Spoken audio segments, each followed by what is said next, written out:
നമസ്കാരം, മലയാളി വാർത്തയിലേക്ക് സ്വാഗതം. ലോക്സഭാ തെരഞ്ഞെടുപ്പിൽ സംസ്ഥാനത്ത് 20 മണ്ഡലങ്ങളിലും പാർട്ടികളുടെ ആവേശകരമായ പ്രചാരണ കൊഴുപ്പും വോട്ടർമാരെ ബൂത്തുകളിൽ എത്തിക്കാനുള്ള തെരഞ്ഞെടുപ്പ് കമ്മീഷന്റെ പ്രോത്സാഹന പരിപാടികളും ഉണ്ടായിട്ടും പോളിംഗ് 70.80% താഴ്ന്നു. ഇന്ന് അന്തിമ കണക്കിൽ മണ്ഡലങ്ങളിലെയും സംസ്ഥാനത്തെയും പോളിംഗ് ശതമാനം മാറാം. ഇതിനു പുറമെ തപാൽ വോട്ടുകൾ കൂടി ചേർക്കുമ്പോൾ പോളിംഗ് ശതമാനം 72% പിന്നിട്ടേക്കാം. കഴിഞ്ഞ ലോക്സഭാ തെരഞ്ഞെടുപ്പിൽ 2019 77.84% പോളിംഗ്. 30 വർഷത്തിനിടെയുള്ള റെക്കോർഡ് പോളിംഗ് ആയിരുന്നു അന്ന്. കഴിഞ്ഞ നിയമസഭാ തെരഞ്ഞെടുപ്പിൽ, അതായത് 2021 കോവിഡ് പ്രതിസന്ധിക്കിടയിലും പോളിംഗ് 74.06%-ലെത്തിയിരുന്നു. കനത്ത ചൂട് കാരണം വോട്ടർമാർ ബൂത്തുകളിലെത്താത്തതും മണിക്കൂറുകളുടെ കാത്തിരിപ്പ് കാരണമുള്ള മടങ്ങിപ്പോക്കും വോട്ടിംഗ് ശതമാനം കുറയാൻ കാരണമായിട്ടുണ്ടെന്നാണ് പൊതു വിലയിരുത്തൽ. വോട്ടിംഗ് മെഷീനിലെ തകരാറും ഉദ്യോഗസ്ഥരുടെ പരിചയക്കുറവ് കാരണമുള്ള കാലതാമസവും പലയിടത്ത് രാത്രി 9 വരെ വോട്ടെടുപ്പ് നീളാനിടയാക്കി.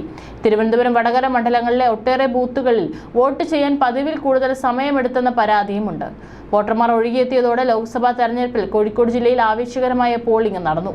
കോഴിക്കോട്, വടകര ലോക്സഭാ മണ്ഡലങ്ങളിൽ രാവിലെ മുതൽ കനത്ത പോളിംഗ് ആണ് രേഖപ്പെടുത്തിയത്. കോഴിക്കോട് ലോക്സഭാ മണ്ഡലത്തിൽ 73.76% പേരും, വടകര മണ്ഡലത്തിൽ 74.90% പേരും വോട്ട് രേഖപ്പെടുത്തി.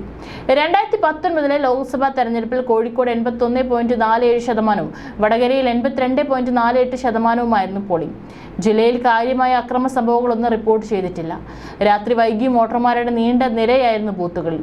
പല ബൂത്തുകളിലും വോട്ടെടുപ്പ് അവസാനിക്കേണ്ട 6 മണിയും കഴിഞ്ഞ് പോളിംഗ് രാത്രി വൈകും വരെ നീണ്ടു. വടകര മണ്ഡലത്തിലെ ബൂത്തുകളിലാണ് വ്യാപകമായ വോട്ടെടുപ്പ് വൈകിയത്. മണിക്കൂറുകൾ വൈകിയിട്ടും വടകരയിലെ പല ബൂത്തുകളിലും നൂറുകണക്കിന് ആളുകൾ വരി നിൽക്കുന്നുണ്ടായിരുന്നു. രാത്രി 9:40 ആയപ്പോൾ 2248 ബൂത്തുകളിൽ 1694 എണ്ണത്തിൽ മാത്രമാണ് വോട്ടെടുപ്പ് പൂർത്തിയായത്. 284 ബൂത്തുകളിൽ അപ്പോഴും വോട്ടെടുപ്പ് പുരോഗമിക്കുകയായിരുന്നു. വടകര മണ്ഡലത്തിൽ രാത്രി 11:47ഓടെയും കോഴിക്കോട് മണ്ഡലത്തിൽ രാത്രി 11:30ഓടെയുമാണ് പോളിംഗ് പൂർത്തിയായത്.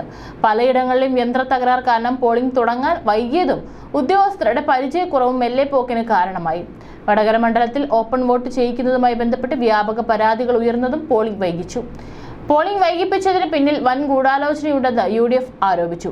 കുറ്റിച്ചിറയിൽ ബൂത്ത് ഏജന്റും വളയത്ത് തൊട്ടിൽപ്പാലത്തും വോട്ട് ചെയ്യാനെത്തിയ 2 പേരും കുഴഞ്ഞു വീണ് മരിച്ചു.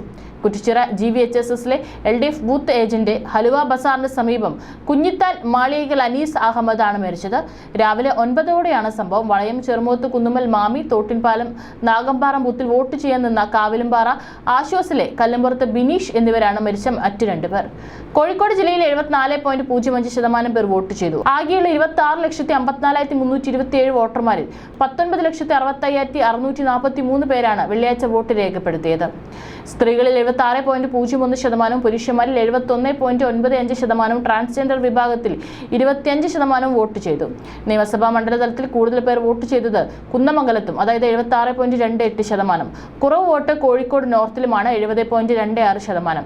പോളിംഗ് അവസാനിച്ച വൈകിട്ട് 6 കഴിഞ്ഞപ്പോൾ 40% പോളിംഗ് സ്റ്റേഷനുകളിലാണ് വോട്ടെടുപ്പ് പൂർത്തിയായത്.